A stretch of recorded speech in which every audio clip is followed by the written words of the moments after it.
ಒಂದು ನಿಮಿಷ ನಾನು ಹೇಳೋದನ್ನ ಎಲ್ಲರೂ ಹೇಳಿ. ವಾಕ್ಯವಾಗಿರುವ యేసయ్య, ನಿನ್ನ ದಾಸನನ್ನು ಮರೆಸಿ ನಮ್ಮೊಂದಿಗೆ ಮಾತನಾಡಿ ವಾಕ್ಯದಿಂದ ಬಲಪಡಿಸಬೇಕೆಂದು ನಮ್ಮನ್ನು ಒಪ್ಪಿಸಿಕೊಡುತ್ತಿದ್ದೇವೆ. ವಾಕ್ಯವಾಗಿರುವ ದೇವರಿಗೆ ಹೆಚ್ಚಾಗಿ ಹತ್ತಿರವಾಗುವುದಕ್ಕೆ ಈ ವಾಕ್ಯವು ಕೃಪೆ ಮಾಡಲಿ ಎಂದು ಯೇಸುವೆಂಬ ನಾಮದಲ್ಲಿ ಪ್ರಾರ್ಥಿಸ್ತೇನೆ. ಆಮೆನ್. ಹಲ್ಲೆಲೂಯಾ. ದೇವರು ಅದ್ಭುತವಾಗಿ 3 ತಿಂಗಳು ಕಳಿಸಿ ಈಗ 4ನೇ ತಿಂಗಳಿಗೆ ನಮ್ಮನ್ನು ಬರಮಾಡಿದ್ದಾರೆ. ಈ 4ನೇ ತಿಂಗಳಿಗೆ ಬಂದಿರುವಂಥ ನಮ್ಮೆಲ್ಲರಿಗೂ ಒಂದು ಒಳ್ಳೆ ವಾಗ್ದಾನ ಕೊಟ್ಟಿದ್ದಾರೆ. ವಾಗ್ದಾನನೆಲ್ಲ ಓದಿದ್ದೀರಾ ಅಂತ ಅನ್ಕೊತೀನಿ. ಎಷ್ಟು ಜನ ಓದಿದ್ದೀರಾ? ಹಲ್ಲೆಲೂಯಾ. ಓದಿದ್ದೀರಾ ಅಂತ ಹೇಳಿದ ತಕ್ಷಣ ಹಲ್ಲೆಲೂಯಾ ಅಂತ ಬಾಯಿ ಬಿಡಬೇಕು ಅಲ್ವಾ? ಓದಿದ್ದೀರಾ? ಸೊ ಓದಿರುವಂಥ ಅಷ್ಟು ಜನನು ಯಾವ ಭಾಗನ ತೆಗೆದುಕೊಳ್ಳಿ.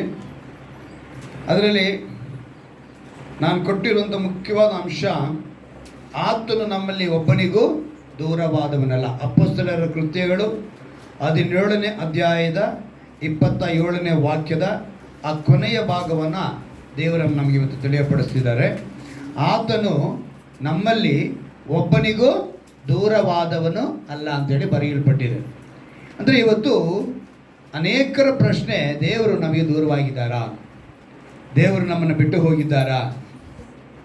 ಆದರೆ ಇಲ್ಲಿ ಒಂದು ಪರಿಸ್ಥಿತಿ, ಒಂದು ಬಹಳವಾಗಿ ಅಂದರೆ ಕಡು ಭಯಂಕರವಾದ ಒಂದು ಪರಿಸ್ಥಿತಿ. ಆ ಪರಿಸ್ಥಿತಿ ಹೆಂಗಿತ್ತು ಅಂತೇಳಿ ನಾವು ಹಿಂದಿನ ಅಧ್ಯಾಯಗಳು ಬಹಳ ವಿಷಯಗಳನ್ನ ನಾವು ನೋಡಬಹುದು. ಆ ವಿಷಯಗಳಿಗೆ ದೇವರು ತನ್ನ ದಾಸನಾದ ಅಪೊಸ್ತಲನಾದ ಪೌಲನನ್ನು ನೋಡಿ ಅವನ ಮೂಲಕ ಈ ಜನಗಳು ರಕ್ಷಣೆ ಮಾಡಕ್ಕೆ ಬರುವುದಕ್ಕೆ ಒಂದು ಮಾತನ್ನು ಹೇಳಬೇಕು ಅಂತೇಳಿ ಪೌಲನ ಮೂಲಕ ಈ ಮಾತನ್ನು ಹೇಳಿಸ್ತಿದ್ದಾರೆ. ಇದು ಯಾರ ಮೂಲಕ ಹೇಳಿಸ್ತಿದ್ದಾರೆ? ಅಪೊಸ್ತಲನಾದ ಪೌಲನ ಮೂಲಕ ಈ ಮಾತನ್ನು ಹೇಳಿಸ್ತಾ ಇದ್ದಾರೆ. ಈ ಮಾತನ್ನು ಇದನ್ನು ಬರೆದವ್ರು ಯಾರು ಅಂತ ಹೇಳಿದ್ರೆ ಅಪೊಸ್ತಲನಾದ ಲೂಕನು. ಅಪೊಸ್ತಲ ಕೃತ್ಯಗಳನ್ನ ಬರೆದವ್ರು ಯಾರು? ಲೂಕನು ಬರೆದಿರೋದು.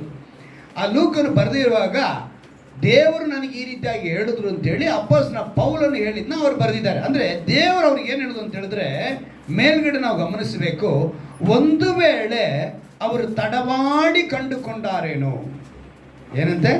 ತಡವಾಡಿ ಕಂಡುಕೊಂಡಾರೇನೋ ಎಂದು ತನ್ನನ್ನು ಹುಡುಕುವವರನ್ನಾಗಿ ಮಾಡಿದನು. ಮಾಡಿದ್ದು ಯಾರು? ದೇವರೇನೆ. ಏನು ಮಾಡಿದ್ರು? ಹುಡುಕುವರನ್ನಾಗಿ ಮಾಡ್ತಾ ಇದ್ದಾರೆ. ಅವ್ರನ್ನ ಹುಡುಕಬೇಕು. ಅದನ್ನ ಮಾಡ್ತಾ ಇರೋದು ಯಾರು ಅಂತ ಹೇಳಿದ್ರೆ ದೇವರೇ ಮಾಡ್ತಾ ಇರೋದು. ಆದರೆ ತಡವಾಡಿ ಏನರ್ಥ ಅಲ್ಲಿಗೆ? ತಡವಾಡಿ ಅಂದರೆ ಏನರ್ಥ? ಕನ್ನಡ ತಾನೇ ಇದು? ತಡವಾಡಿ ಅಂದ್ರೆ ಏನು? ಇವತ್ತಲ್ಲ ನಾಳೆ, ಈಗೆಲ್ಲ ಇದು ಇನ್ನೇನು ಆಗ್ಬಿಡುತ್ತೆ ಅನ್ನೋ ಮಾತನ್ನ ಅಲ್ಲಿ ಅವ್ರು ಹೇಳ್ತಿದ್ದಾರೆ. ತಡವಾಡಿ ಕಂಡುಕೊಂಡಾರೋ, ಇವತ್ತಲ್ಲ ನಾಳೆ ನನ್ನ ಬಗ್ಗೆ ತಿಳ್ಕೊಂಡ್ಬಿಡ್ತಾರೆ.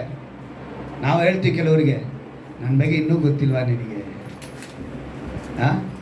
ಹೆಂಡತಿ ಹತ್ರ ಗಂಡ ಹೇಳ್ತಾನೆ, ಏನೇ ಇಷ್ಟು ವರ್ಷ ಮದುವೆ ಆಯಿತು, ಇನ್ನೂ ನನ್ನ ಅರ್ಥ ಮಾಡ್ಕೊಂಡಿಲ್ವೇ ಅಂತಾನೆ ಗಂಡ. ಹೆಂಡತಿ ಹತ್ರ ಗಂಡ ಹೇಳ್ತಾನೆ, ಗಂಡನ ಹತ್ರ ಹೆಂಡತಿ ಹೇಳ್ತಾನೆ, ಇಷ್ಟು ವರ್ಷ ಆಯಿತು ಮದುವೆ ಆಗಿ, ಇನ್ನೂ ಅದೇನಾ?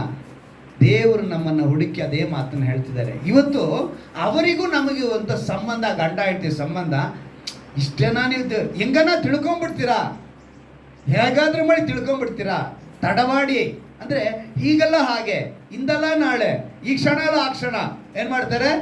ಕಂಡುಕೊಳ್ತಾರೆ ನನ್ನ ಅಂತ, ಅರ್ಥ ಮಾಡ್ಕೊಳ್ತಾರೆ ನನ್ನ, ನಾನು ಅವ್ರಿಗೆ ಏನು ಮಾಡಿದೆ ಅನ್ನೋದನ್ನ ತಿಳ್ಕೊಳ್ತಾರೆ ಅನ್ನೋದನ್ನ ತಿಳ್ಕೊಂಡು ಅವ್ರು ಏನು ಹೇಳ್ತಿದ್ದಾರೆ? ಹುಡುಕೂರನ್ನಾಗಿ ನಮ್ಮನ್ನೇ ಮಾಡ್ತಾ ಇದ್ದಾರೆ. ಅಂದರೆ ಏನೋ ಒಂದು ಕಾರ್ಯನ, ಏನೋ ಒಂದು ವಿಷಯನ ನಮ್ಮ ಬಾಳಿನಲ್ಲಿ ನೆರವೇರಿಸಿ ಅದನ್ನು ಮಾಡಿ ಅದ್ರ ಮೂಲಕ ನಮ್ಗೇನು ಮಾಡ್ತಾರೆ? ನಾವು ದೇವರ ಬಳಿ ಬರುವುದಕ್ಕೆ ಯೋಚನೆ ಮಾಡ್ತಿದ್ದಾರೆ. ಆ ರೀತಿ ಬರುವುದಕ್ಕೆ ಅವ್ರು ಹೇಳ್ತಿದ್ದಾರೆ, ಆತನು ನಮ್ಮಲ್ಲಿ ಒಬ್ಬನಿಗೂ ದೂರವಾದವನಲ್ಲ. ಅರ್ಥ ಏನು? ಯಾರಿಗೂ ದೂರ ಇಲ್ಲ. ಅವರು ಅಲ್ಲಿಗೆ ಪಕ್ಕದಲ್ಲೇ ಇದ್ದಾರೆ. ತಂದೆಯಾಗಿರ್ಬೋದು, ತಾಯಿಯಾಗಿರ್ಬೋದು, ಸ್ನೇಹಿತನಾಗಿರ್ಬೋದು, ಗುರುವಾಗಿರ್ಬೋದು, ಯಾವ್ಯಾವ ಸಮಯಕ್ಕೆ ಯಾರ್ಯಾರಿಗೆ ಯಾವ್ಯಾವ ರೀತಿ ಇರಬೇಕು ಆ ರೀತಿ ಎಲ್ಲ ಇದ್ದಾರೆ. ಹಲ್ಲೆಲೂಯಾ. ಆತನು ನಮಗೆ ದೂರವಾದವನಲ್ಲ. ಏನಂತ ಹೇಳ್ತಾರೆ, ಈ ಭೂಮಿ ಆಕಾಶಗಳು ಅಳಿದು ಹೋಗುವು, ಆದರೆ ನನ್ನ ಮಾತುಗಳು ಅಳಿದು ಹೋಗುವುದೇ ಇಲ್ಲ. ಮತ್ತಾಯ 24:35 ಹೇಳಲ್ಪಡ್ತಾ ಇದೆ. ಈ ಭೂಮಿ ಆಕಾಶ ಕೂಡ ಅಳಿದು ಹೋಗುತ್ತೆ, ಆದರೆ ಅವರ ಮಾತುಗಳೇನಾಗಲ್ಲ. ಅಲ್ಲಿಗೆ ಅವರ ಮಾತು ಏನಂತ ಹೇಳ್ತಾ ಇದೆ, ನಾನು ಯಾರಿಗೂ ಏನಿಲ್ಲ, ದೂರವಾದವನು ಅಲ್ಲ. ಅಲ್ಲಿಗೆ ನಮಗೆ ಮೊದಲನೇದಾಗಿ ಧೈರ್ಯ ಬರಬೇಕು. ಏನು ಬರಬೇಕು? ಧೈರ್ಯ. ಏನಂದ್ರೆ ನಮ್ಮ ಜೊತೆ ಯಾರಿದ್ದಾರೆ? ಏಸಪ್ಪ ಇದ್ದಾರೆ. ಎರಡನೇದಾಗಿ ಭಯ ಬರಬೇಕು. ಏನಕ್ಕೆ ಅಂದರೆ ನನ್ನ ಜೊತೆ ಯಾರಿದ್ದಾರೆ? ಏಸಪ್ಪ ಇದ್ದಾರೆ. ನೀನು ಮಾಡುವಂಥ ಪ್ರತಿ ಕಾರ್ಯಕ್ಕೆ, 4 ಗೋಡೆ ಮಧ್ಯದಲ್ಲಿ ನೀನು ಏನು ಮಾತಾಡಿದರು, 4 ಗೋಡೆಯ ಮಧ್ಯದಲ್ಲಿ ಏನು ನೋಡಿದರು, 4 ಗೋಡೆಯ ಮಧ್ಯದಲ್ಲಿ ನಿನ್ನ ಏನೇ ಕಾರ್ಯಗಳಿದ್ರೂ ಕೂಡ ಅಲ್ಲಿ ಯಾರಿದ್ದಾರೆ ಅಂತ ಅರ್ಥ? ಏಸಪ್ಪ ಇದ್ದಾರೆ. ನೀನು ಎಂಥವ್ರಿಗೆ ಮರೆ ಮಾಡ್ಬೋದು, ಫ್ರೆಂಡ್ಸಿಗೆ ಮರೆ ಮಾಡ್ಬೋದು, ಪ್ರಪಂಚಕ್ಕೆ, ಸಮಾಜಕ್ಕೆ ಎಲ್ಲರ ಕಣ್ಣು ಮುಚ್ಚಬಹುದು, ಆದರೆ ಅವ್ರ ಕಣ್ಣು ಮುಚ್ಚೋದಕ್ಕೆ ಸಾಧ್ಯ. ಯಾಕಂದ್ರೆ ಅವ್ರು ಹೇಳ್ತಿದ್ದಾರೆ, ನಾನು ದೂರವಾದವನು ಅಲ್ಲ. ಅರ್ಥ ಏನು? ದೂರಕ್ಕೆ ಹತ್ರ, ದೂರಕ್ಕೆ ಆಪೋಸಿಟ್ ಪದ ಹತ್ರ ಅಂತ ಹೇಳಿದಾಗ ನಾವು ಅರ್ಥ ಮಾಡ್ಕೋಬೇಕು. ಅವರು ಜೊತೆಗಿದ್ದಾರೆ, ಪಕ್ಕದಲ್ಲಿದ್ದಾರೆ, ಕೈ ಹಿಡ್ಕೊಂಡಿದ್ದಾರೋ, ಇಲ್ಲ ನಮ್ಮೊಳಗೆ ವಾಸ ಮಾಡ್ತಿದ್ದಾರೋ, ಅಥವಾ ನಮ್ಮ ಜೊತೆ ನಡೀತಾ ಇದ್ದಾರೋ, ಅಥವಾ ನಮ್ಮ ಹಿಂದೆ ಇದ್ದಾರೋ, ಅಥವಾ ನಮ್ಮ ಮುಂದೆ ಇದ್ದಾರೋ ನಮಗೆ ತಿಳಿಯೋದು. ಒಂದೊಂದು ಸಮಯಕ್ಕೆ ಒಂದೊಂದು ರೀತಿಯಲ್ಲಿ ಇರ್ತಾರೆ. ನೀನು ಯಾವುದೋ ಒಂದು ವಿಷಯದಲ್ಲಿ ನಡ್ಕೊಂಡು ಹೋಗ್ತಾ ಇದೆಯಾ, ಇನ್ನು ಹಿಂದೆನೇ ನೆರಳಾಗಿ ಬರ್ತಾ ಇರ್ತಾರೆ. ನಿನ್ನ ಯಾವುದೋ ಒಂದು ವಿಷಯದಲ್ಲಿ ಇನ್ನು ಯಾರೋ ಒಡೆಯಕ್ಕೆ ಬರ್ತಾ ಇದ್ದಾನೆ, ಅವಾಗ ಮುಂದೆ ನಿಂತ್ಕೊಂಡಿರ್ತಾರೆ. ಅವ್ರೇನು ಮಾಡ್ತಾರೆ? ಮುಂದೆ ನಿಂತ್ಕೊಂಡಿರ್ತಾರೆ. ನೀನು ಯಾವುದೋ ಒಂದು ಪರೀಕ್ಷೆ ಬರೆಯೋಕ್ಕೆ ಹೋಗ್ತೀಯೋ, ಇಲ್ಲ ಯಾವುದೋ ಒಂದು ಕೆಲಸಕ್ಕೆ ಹೋಗ್ತಾ ಇದೆಯೋ, ಪಕ್ಕದಲ್ಲಿ ಬಂದು ಕುತ್ಕೊಂಡು ಹೆಗಲ್ಕೊಂಡು ಕೈ ಹಾಕೊಂಡು ಭಯ ಪಡಬೇಡ, ನಾನು ಇದ್ದೀನಿ. ಎಲ್ಲ ಇಂಟರ್ವ್ಯೂನಲ್ಲಿ ಏನಾಗ್ತೀಯಾ, ಎಲ್ಲ ಪ್ರಶ್ನೆಯಲ್ಲೂ ನೀನೇನಾಗ್ತೀಯಾ, ಎಲ್ಲ ಪಾಠದಲ್ಲಿ ಏನಾಗ್ತೀಯಾ ಅಂತ ಹೇಳ್ತಾ ಇದ್ದಾರೆ. ಎಲ್ಲಿ? ಪಕ್ಕದಲ್ಲಿ ನಿಂತ್ಕೊಂಡಿರ್ತಾರೆ. ಇನ್ನೊಂದು ಕಡೆ ಅವ್ರು ಹೇಳ್ತಾರೆ, ಕಷ್ಟ ದುಃಖ ಸರ್ ಏನು ಮಾಡಬೇಡ, ನೀನು ಅಪ್ಕೊಳ್ತಾ ಇದ್ದಾನೆ. ಹಲ್ಲೆಲೂಯಾ. ದೂರವಾದವರಲ್ಲ. ನೀನು ನಾನು ಆರಾಧಿಸೋ ದೇವರು ದೂರವಾದವನಲ್ಲ. ಇದರ ಅನುಭವನ ಭಕ್ತನಾದ ದಾವೀದನು ಒಂದು ಅಮೂಲ್ಯವಾದ ವಾಕ್ಯಗಳಿಂದ ಹೇಳ್ತಾನೆ. ಅವ್ರು ಹೇಗೆಲ್ಲ ನಮ್ಮನ್ನು ಅಪ್ಪಿಕೊಳ್ತಾರೆ, ಹೇಗೆಲ್ಲ ನಮ್ಮನ್ನು ಅವರ ಹತ್ತಿರದಲ್ಲೇ ಇರೋದನ್ನ ಹೇಳ್ತಾ ಇದ್ದಾರೆ, ಅವ್ರು ಹೇಗೆಲ್ಲ ಅವರು ದೂರವಾಗಿಯೇ ಇಲ್ಲ ಅನ್ನೋದನ್ನ ತೋರಿಸ್ಕೊಡ್ತಾರೆ ಅಂತೇಳಿ ಸತ್ಯವೇದದಲ್ಲಿ ಒಂದು 3 ಪಾಯಿಂಟ್ ನಿಮ್ಗೆ ಹೇಳ್ತೇನೆ. ಒಂದೇ ಅಧ್ಯಾಯದಲ್ಲಿ ಇದೆ ಅದು. ಕೀರ್ತನೆಗಳು 30ನೇ ಅಧ್ಯಾಯ. ಕೀರ್ತನೆಗಳು 30ನೇ ಅಧ್ಯಾಯ ತೆಗೆದುಕೊಳ್ಳಿ. ಕೀರ್ತನೆಗಳು 30ನೇ ಅಧ್ಯಾಯ ಎಲ್ಲ ತೆಗೆದುಕೊಂಡ್ರ? ಈಗ ನೋಡಿ, ಅಲ್ಲಿ 1ರಿಂದ 3ನೇ ವಾಕ್ಯದಲ್ಲಿ ಓದ್ತೀನಿ, ಗಮನ ಇಟ್ಕೊಳ್ಳಿ. ಯೆಹೋವನೇ, ನನ್ನ ಶತ್ರುಗಳು ಸಂತೋಷಿಸುವುದಕ್ಕೆ ಅವಕಾಶ ಕೊಡದೆ ನನ್ನನ್ನು ಉದ್ಧರಿಸಿದ್ದರಿಂದ ನಿನ್ನನ್ನು ಕೊಂಡಾಡುವೆನು. ಯೆಹೋವನೇ, ನನ್ನ ದೇವರೇ, ನಿನಗೆ ಮೊರೆ ಇಡಲು ನನ್ನನ್ನು ಸ್ವಸ್ಥ ಮಾಡಿದ್ದಿ. ಯೆಹೋವನೇ, ನನ್ನ ಪ್ರಾಣವನ್ನು ಪಾತಾಳದಿಂದಲೂ ಎತ್ತಿದೀಯಲ್ಲ, ನನ್ನನ್ನು ಸಮಾಧಿಯಲ್ಲಿ ಸೇರಗೊಡದೆ ಬದುಕಿಸಿದೀಯಲ್ಲ. ಹಲ್ಲೆಲೂಯಾ. ಈಗ ನಾನು 3 ಪದ ಹೇಳ್ತೀನಿ, ಅದನ್ನ ನೀವು ಹೇಳ್ಬೇಕು, ಆಯ್ತಾ? ಬದುಕಿಸಿದೀಯಲ್ಲ ಹೇಳಿ ಎಲ್ಲರೂ ಜೋರಾಗಿ. ಬದುಕಿಸಿದೀಯಲ್ಲ, ಸ್ವಸ್ಥ ಮಾಡಿದಿ, ಉದ್ಧರಿಸಿದಿ. ಈ 3 ಪದ ಅದರಲ್ಲಿ ಇದೆಯಾ ಇಲ್ವಾ? ಪರೀಕ್ಷೆ ಮಾಡಿ. ಇದೆ ತಾನೇ? ನಾನು ಹೇಗೆ ಹೇಳಿದೆ ಅಂತ ಹೇಳಿದ್ರೆ, ಸ್ವಲ್ಪ ಆರ್ಡ್ರ್ ಕೆಳಗಡೆಯಿಂದ ಹೇಳಿದೆ. ಮೊದಲನೇದಾಗಿ ಏನು ಹೇಳಿದೆ? ಬದುಕಿಸಿದನು. ಎರಡನೇದೇನು ಹೇಳಿದ್ರು? ಸ್ವಸ್ಥ ಮಾಡಿದನು. ಮೂರನೇದೇನು ಹೇಳಿದ್ರು? ಉದ್ಧರಿಸಿದನು. ಈಗ ಉದ್ಧಾರ ಮಾಡಬೇಕು ಅಂದ್ರೂ ಅವ್ರ ಹತ್ರ ಇರಬೇಕು, ಸ್ವಸ್ಥ ಮಾಡಬೇಕಂದ್ರೂ ಅವ್ರ ಹತ್ರ ಇರಬೇಕು, ಬದುಕಿಸ್ಬೇಕಂದ್ರೂ ಕೂಡ ಅಲ್ಲಿಗೆ ಅವರು ದೂರವಾಗಿ ಇಲ್ಲ ಅಂತ ಅರ್ಥ ಆಯ್ತು. ಹಲ್ಲೆಲೂಯಾ. ಅವ್ರೇನಾಗಿದ್ದಾರೆ? ಹತ್ತಿರದಲ್ಲಿದ್ದಾರೆ. ವಾಕ್ಯನ ನಾವು ಸುಮ್ಮನೆ ಓದಿ ಹಂಗೆ ಬಿಟ್ಟರೆ ಅದೇನು ಗೊತ್ತಾಗಲ್ಲ. ಆದರೆ ಅದನ್ನು ಒಳಗಡೆ ಹೋಗಿ, ಈಗ ಒಬ್ಬರು ಸೇವಕರು ಹೇಳ್ತಾರೆ, ಈ ಚಿಕ್ಕ ಚಿಕ್ಕ ಸಣ್ಣ ಚಿಪ್ಪುಗಳು ಮತ್ತು ಒಂಥರ ನೈಸ್ ಕಲ್ಲುಗಳೆಲ್ಲ ಸಮುದ್ರದ ತೀರದಲ್ಲಿ ಏನಾಗ್ತವೆ ನಮಗೆ ಸಿಗ್ತವೆ.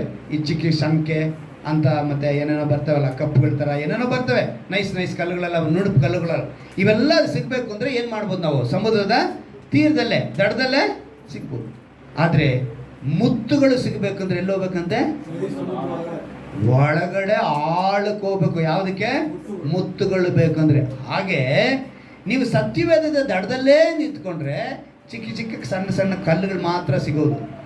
ಒಳಗಡೆ ಹೋಗ್ಬಿಡ್ಬೇಕು, ಡೈವ್ ಮಾಡಬೇಕು, ಒಳಗಡೆ ಹೋಗಿ ಈಜಾಡಿ ನೋಡಿ, ಅದ್ರ ಮಜಾನೇ ಬೇರೆ. ಹಲ್ಲೆಲೂಯಾ. ಆ ಸತ್ಯವೇದದ ಒಳಗಡೆ ಹೋಗ್ಬಿಟ್ರೆ ನಿನ್ಗೆ ಉಸಿರು ಗಟ್ಟಲ್ಲ, ನೀನು ಯಾರು ಹಾನಿ ಮಾಡೋಕ್ಕೂ ಆಗಲ್ಲ.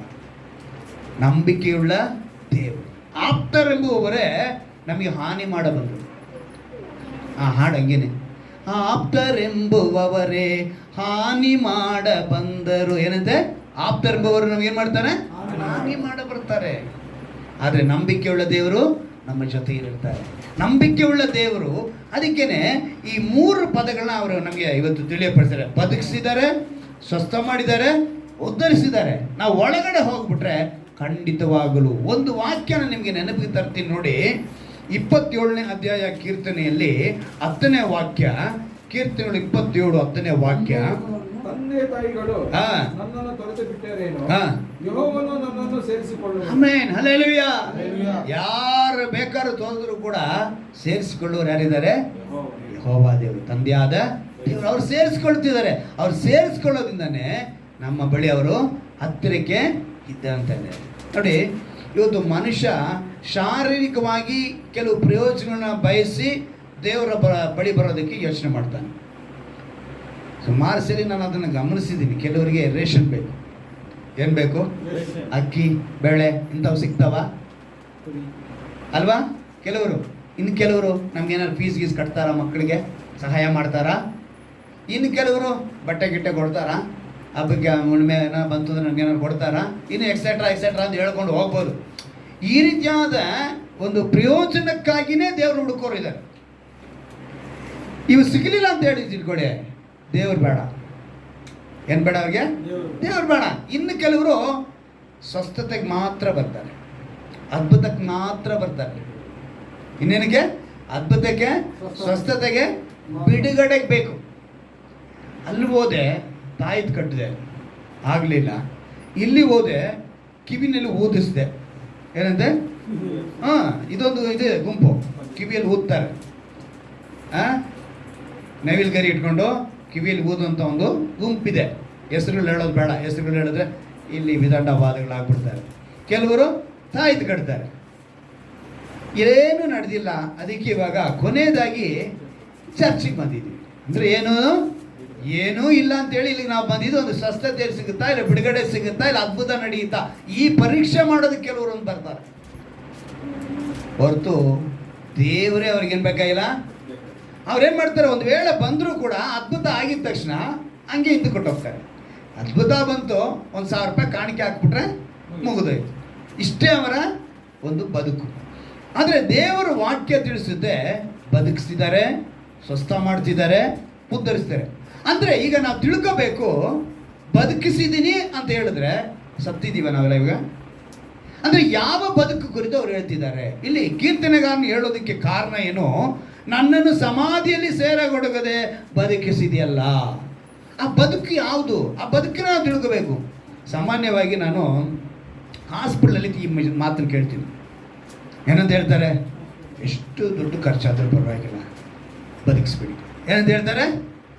ಎಷ್ಟು ದುಡ್ಡು ಖರ್ಚಾದರೂ ಪರವಾಗಿಲ್ಲ, ಬದುಕಿಸ್ಬಿಡಿ. ಕೋವಿಡಲ್ಲಿ ನಾನು ನೋಡಿದಂಥ ಒಂದು ಘಟನೆಗಳು, ನಾನು ತುಂಬ ಹಾಸ್ಪಿಟ್ಲು ನೋಡಿದ್ದೀನಿ. ಆದರೆ ಕೋವಿಡ್ ಟೈಮಲ್ಲಿ ತುಂಬ ಜನ ಹೇಳಿದ ಮಾತುಗಳು ಏನು ಗೊತ್ತಾ? ಲಕ್ಷಗಟ್ಟಲೆ ಬೇಕಾದ್ರೆ ಕೊಟ್ಬಿಡ್ತೀವಿ, ಏನು ಬೇಕಾದ್ರೂ ಮಾಡಿ, ನಮಗೆ ಬದುಕಿಸ್ಬಿಡಿ. ಏನು ಮಾಡಬೇಕು? ಬದುಕಿಸಿ. ಅಂದರೆ ಇವತ್ತು ನಮಗೆ ಯಾವ ಬದುಕನ್ನ ದೇವರು ಹೇಳ್ತಾರೆ? ಮರಣ ನಮ್ಮನ್ನು ಆಳ್ವಿಕೆ ಮಾಡೋಕ್ಕೆ ಯೋಚನೆ ಮಾಡುತ್ತೆ. ಗಮನಿಸಿ, ಶರೀರ ಬದುಕಿದೆ, ಆತ್ಮ ಸತ್ತಿದೆ. ನಮ್ಮಲ್ಲಿ ಇವಾಗ ಏನಾಗಿದೆ? ಶರೀರ ಬದುಕಿದೆ, ಆದರೆ ಆತ್ಮ ಸತ್ತಿದೆ. ಇದನ್ನ ಇವತ್ತು ದೇವರು ನಮಗೆ ತಿಳಿಯಪಡಿಸಿದ್ರೆ ಬದುಕಿಸಬೇಕು. ಅಪೊಸ್ತಲನಾದ ಪೌಲನು ಎಫೆಸ ಪಟ್ಟಣಕ್ಕೆ ಬರೆಯುವಾಗ ಒಂದು ಮಾತನ್ನು ಹೇಳ್ತಾನೆ. ಎಫೆಸ ಬರೆದ ಪತ್ರಿಕೆ 2ನೇ ಅಧ್ಯಾಯ, ಅಪೊಸ್ತಲರ ಕೃತ್ಯಗಳು ಇಲ್ಲ, ಎಫೆಸದವರಿಗೆ ಬರೆದ ಪತ್ರಿಕೆ ತೆಗೆದುಕೊಳ್ಳಿ, 2ನೇ ಅಧ್ಯಾಯ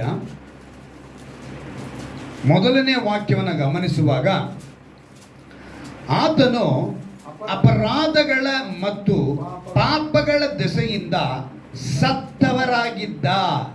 ತಿಳ್ಕೊಂಡ್ರ? ಚೆನ್ನಾಗಿ ಗಮನಿಸಿ. ಆತನು ಅಪರಾಧಗಳ ಮತ್ತು ಪಾಪಗಳ ದೆಸೆಯಿಂದ ಸತ್ತವರಾಗಿದ್ದ ನಿಮ್ಮನ್ನು ಸಹ ಬದುಕಿಸಿದನು. ಎಫೆಸದವರಿಗೆ ಬರೆದ ಪತ್ರಿಕೆ 2ನೇ ಅಧ್ಯಾಯದ 1ನೇ ವಾಕ್ಯ. ಅಲ್ಲಿಗೆ ನಾವಿವತ್ತು ಯಾವುದಕ್ಕೆ ಬದುಕಬೇಕು ಅಂತ ನಾವು ತಿಳ್ಕೋಬೇಕು. ಇವತ್ತು ಬದುಕೋದಿದ ತಕ್ಷಣ ಮನುಷ್ಯ ಶಾರೀರಿಕವಾಗಿ ಯೋಚನೆ ಮಾಡ್ತಿದ್ದಾನೆ. ಶಾರೀರಿಕವಾಗೂ ಬದುಕಬೇಕು, ಅದಕ್ಕೋಸ್ಕರ ನಾವು ದುಡಿಮೆ ಮಾಡ್ತೀವಿ, ದುಡಿಮೆಗೆ ತಕ್ಕ ಹಾಗೆ ಆಹಾರ ತೆಗೆದುಕೊಳ್ತೀವಿ. ಆದರೆ ಆತ್ಮಕ್ಕೆ ಒಂದು ಆಹಾರ ಬೇಕು. ಆ ಆಹಾರಕ್ಕಾಗಿ ಭಾನುವಾರ ಸಭೆಗೆ ಬರೋದು. ಆ ಆತ್ಮಿಕ ಆಹಾರ ನಿಮ್ಮನ್ನು ಆಳ್ವಿಕೆ ಮಾಡುತ್ತೆ. ಇಡೀ ವಾರ ಅಂದರೆ ನಿಮ್ಮನ್ನು ಸುಮಾರು 6 ದಿವಸ 22 ಗಂಟೆಗಳ ಕಾಲ ನಿಮ್ಮನ್ನು ಆಳ್ವಿಕೆ ಮಾಡೋದು ಯಾವುದು ಅಂತ ಹೇಳಿದ್ರೆ ಈ ಆತ್ಮಿಕ ಆಹಾರ, ನಿಮ್ಮನ್ನು ಬಲಗೊಳಿಸುವ ಆಹಾರ. ಈ ಆಹಾರ ನಿಮಗೆ ಬೇಕು ಅಂದರೆ ನೀವು ಯಾವುದಕ್ಕೆ ಸತ್ತವರಾಗಿರಬೇಕು? ಈಗ ಅಪರಾಧಗಳ ಮತ್ತು ಪಾಪಗಳ ದೆಸೆಯಿಂದ ಸತ್ತವರಾಗಿದ್ದ ನಿಮ್ಮನ್ನು ಸಹ ಬದುಕಿಸಿದನು. ಇದನ್ನು ಸತ್ತೋಗಿದ್ದೀವಿ ನಾವು, ಅಪರಾಧ ಮಾಡ್ತಾ ಇದ್ದೀವಿ ಪಾಪಗಳ ದೆಸೆಯಿಂದ. ಅಲ್ಲಿಗೆ ನಾವು ಗಮನಿಸ್ಕೋಬೇಕು. ಎಫೆಸ ಪಟ್ಟಣ ಅಂತ ಹೇಳುವಾಗ ನಿಮ್ಮೊಂದು ವಿಷಯ ಅಂತ ತಿಳಿಸ್ತೀನಿ. ಅಪೊಸ್ತಲ ಕೃತ್ಯಗಳೇ ನಾನು ಓದಿಲ್ಲ, ಆ ವಾಕ್ಯ ತೆಗೆದುಕೊಳ್ಳಿ. ವಾಗ್ದಾನ ಎಷ್ಟನೇ ಅಧ್ಯಾಯ ಹೇಳಿದ್ದು?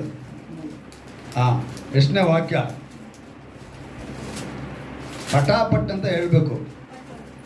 ಜೋರಾಗಿ ಹೇಳಿದ್ರೆ ನನಗೆ ಗೊತ್ತಾಗೋದು. 27ನೇ ವಾಕ್ಯ, 17ನೇ ಅಧ್ಯಾಯದಲ್ಲಿ 27ನೇ ವಾಕ್ಯ ಅಲ್ವಾ?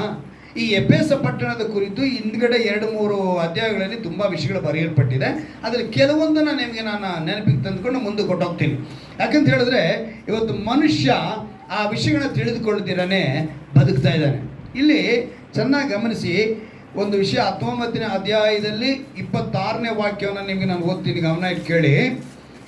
ಅಪೊಸ್ತಲ ಕೃತ್ಯಗಳಲ್ಲಿ, ಆದರೆ ಕೈಯಿಂದ ಮಾಡಿದ ಮೂರ್ತಿಗಳು ದೇವರುಗಳಲ್ಲವೆಂದು ಆ ಪೌಲನು ಹೇಳಿ ಎಫೆಸದಲ್ಲಿ ಮಾತ್ರವಲ್ಲದೆ ಸ್ವಲ್ಪ ಕಡಿಮೆ ಅಸ್ಯ ಸೀಮೆಯಲ್ಲಿ ಬಹಳ ಜನರನ್ನು ಒಡಂಬಡಿಸಿ ತಿರುಗಿಸಿ ಬಿಟ್ಟಿದ್ದಾನೆ ಎಂಬುದನ್ನು ನೀವು ನೋಡುತ್ತೀರಿ, ಕೇಳುತ್ತೀರಿ. ಇದರಿಂದ ನಮ್ಮ ಉದ್ಯೋಗಕ್ಕೆ ಅಪಕೀರ್ತಿ ಬರುವ ಹಾಗೆ ಇರುವುದಲ್ಲದೆ ಏನು ಬರ್ತಾ ಇದೆ? ಯಾವುದಕ್ಕೋಸ್ಕರ?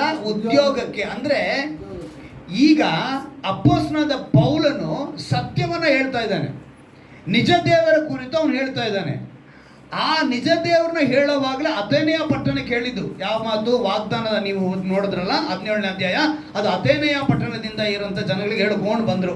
ಹಾಗೇ ಹೇಳ್ಕೊಂಡು ಇವಾಗ ಎಫೆಸ ಪಟ್ಟಣದವರೆಗೂ ಬಂದ್ಬಿಟ್ಟಿದ್ದಾರೆ. ಇಲ್ಲಿ ಎಫೆಸ ಪಟ್ಟಣದಲ್ಲಿ ಇರೋರು ಇಲ್ಲಿ ಹೇಳ್ತಾ ಇರೋದು ಮೇಲೇನೆ ನಾನು ಓದಿದ್ನಲ್ಲ, ಎಫೆಸ ಪಟ್ಟಣದಲ್ಲಿ ಇರುವಂಥ ಸ್ಥಳಕ್ಕೆ ಅವರು ಬಂದ್ಬಿಟ್ಟಿದ್ದಾನೆ. ಅಲ್ಲಿ ಬಂದ ಮೇಲೆ ಅವ್ರಿಗೆ ಏನಾಗಿದೆ, ಈ ಪೌಲನ ಉಪದೇಶದಿಂದ ಏನಾಯ್ತು? ತಾಯಿತು ಕಟ್ಕೊಂಡವರು ಬರಲಿಲ್ಲ.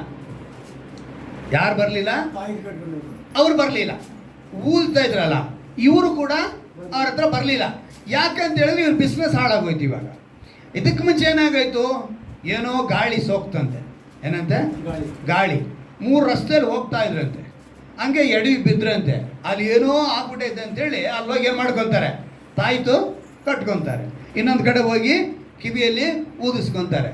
ಇದನ್ನ ಅಲ್ಲಿ ನಿಂತೋಗಿದ ತಕ್ಷಣ ಅವ್ರಿಗೆ ಬಿಸ್ನೆಸ್ ಲಾಸ್ ಆಗೋಯ್ತು. ಅವರ ಉದ್ಯೋಗ ಏನಾಗೋಯ್ತು? ಲಾಸ್ ಆಗೋಯ್ತು. ಇದು ಎಲ್ಲಿ ಮಾಡ್ತಾ ಇದ್ರು ಅಂತೇಳಿ ನಾವು ನೋಡಿದ್ರೆ ಕೆಳಗಡೆ ಬರೆಯಲ್ಪಟ್ಟಿದೆ ನೋಡಿ.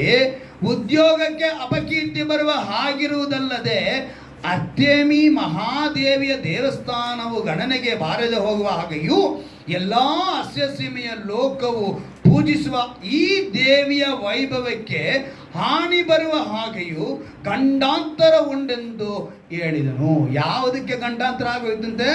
ಅರ್ತಮಾದೇವಿಗೆ. ಈ ಅರ್ತಮಾದೇವಿಗೆ ಇಂಗ್ಲಿಷ್ನಲ್ಲಿ ಏನು ಗೊತ್ತಾ ಹೇಳ್ತಾರೆ? ಇಂಗ್ಲಿಷ್ ಬೈಬಲ್ ಇರೋರು ನೋಡಿ.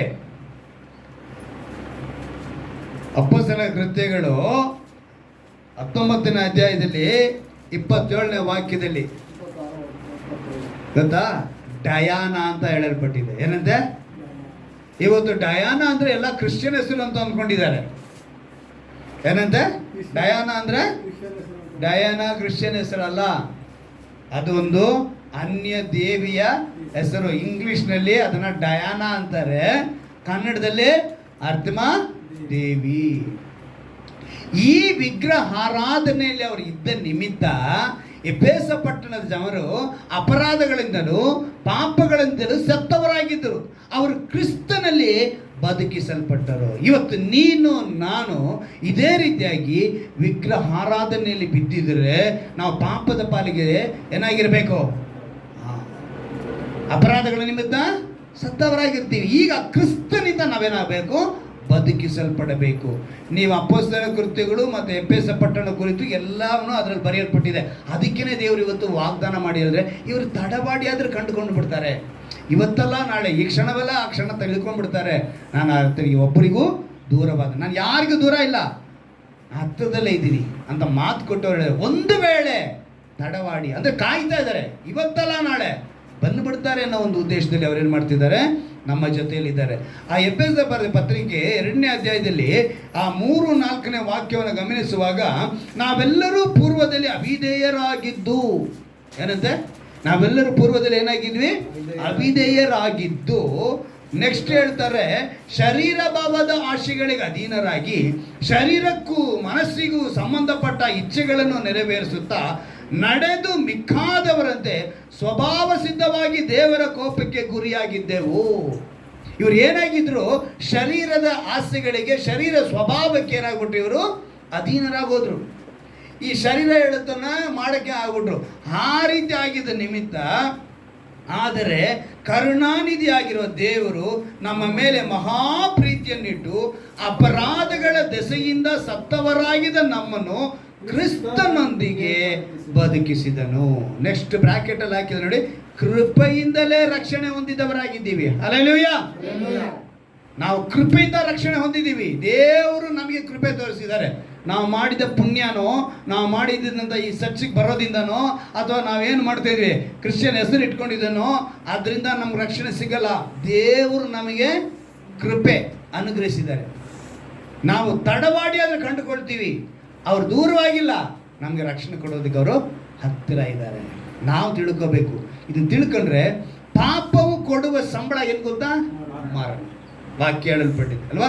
ಪಾಪವು ಕೊಡುವ ಸಂಬಳ ಮರಣ, ದೇವರ ಉಚಿತಾರ್ಥ ವರವು ನಮ್ಮ ಕರ್ತನಾದ ಈ ಕ್ರಿಸ್ತ ಯೇಸುವಿನಲ್ಲಿರುವ ನಿತ್ಯ ಜೀವ. ಅಲ್ಲಿಗೆ ನಾವು ಕ್ರಿಸ್ತನೊಂದಿಗೆ ಬದುಕಿಸಲ್ಪಡಬೇಕು. ಪಾಪವು ಮನುಷ್ಯನನ್ನ ಮರಣದ ಕಡೆಗೆ ನಡೆಸ್ಕೊಂಡು ಹೋಗುತ್ತೆ. ಎಲ್ಲಿ ಕರ್ಕೊಂಡು ಹೋಗುತ್ತೆ? ಯೇಸು ಮಾತ್ರ ನಿತ್ಯ ಜೀವ ಕರ್ಕೊಂಡು ಹೋಗ್ತಾನೆ. ಹಲ್ಲೆಲೂಯಾ. ಇಂಗ್ಲಿಷ್ನಲ್ಲಿ ಒಂದು 3 ಪದ ಇದೆ. ಡೆಡ್ ಇನ್ ಸಿನ್. ಡೆಡ್ ಇನ್ ಸಿನ್ ಅಂದ್ರೆ ಅರ್ಥ ಪಾಪದಲ್ಲಿ ಮರಣ. ಡೆಡ್ ಫಾರ್ ಸಿನ್. ಏನದು? ಡೆಡ್ ಫಾರ್ ಸಿನ್. ಪಾಪಕ್ಕಾಗಿ ಮರಣ. ಪಾಪಕ್ಕಾಗಿ ಮರಣ ಹೊಂದ್ಕೊಂಡವರು ನಿನಗಾಗಿ ನನಗಾಗಿ ಯೇಸು ಕ್ರಿಸ್ತರು ಶಿಲುಬೆ ಮೇಲೆ. ಹಲ್ಲೆಲೂಯಾ. ನಮ್ಮೆಲ್ಲರ ಪಾಪಕ್ಕಾಗಿ ಅವರೇನು ಮಾಡಿದ್ರು?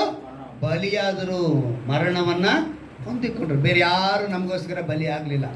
ಪಶುಗಳನ್ನ ಕೊಡ್ತಾ ಇದ್ರು, ಪಕ್ಷಿಗಳನ್ನ ಕೊಡ್ತಾ ಇದ್ರು, ಪಾಪ ಪರಿಹಾರ ಆಗಲಿಲ್ಲ. ಕೊನೆಗೆ ಏನು ಮಾಡಿದ್ರು? ನನ್ನೇ ಬಲಿಯಾಗಿ ಅರ್ಪಿಸ್ತೀನಿ ಅಂತೇಳಿ ಅವರು ಬಲಿಯಾದ್ರು. ಪಾಪಕ್ಕಾಗಿ ಅವರೇನಾದ್ರು. 3ನೇದಾಗಿ ಒಂದು ಮಾತು ಹೇಳ್ತೀನಿ, ಡೆಡ್ ಟು ಸಿನ್. ಏನಂತೆ? ಡೆಡ್ ಟು ಸಿನ್ ಅಂದ್ರೆ ಪಾಪದ ಪಾಲಿಗೆ ನಾವು ಸತ್ತವರಾಗಿರ್ಬೇಕು. ಹಲ್ಲೆಲೂಯಾ. ಪಾಪದ ಪಾಲಿಗೆ ನಾವೇನಾಗಿರ್ಬೇಕು? ಹೇಗೆ ಆ ಪದ ಅರ್ಥ ಅಂತ ಹೇಳಿದ್ರೆ ಸ್ಪಂದಿಸ್ಬೇಕು. ಈಗ ಒಂದು ಪಾಪದ ಕೃತ್ಯ ಇದೆ, ಆ ಕೃತ್ಯ ಇರೋದನ್ನ ತಿಳ್ಕೊಂಡ ಮೇಲೆ ನಾನೇನು ಮಾಡಬಾರ್ದು? ಸ್ಪಂದಿಸಬಾರ್ದು.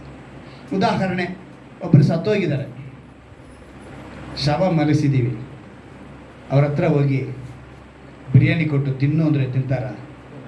ಕಾರಣ ಏನು?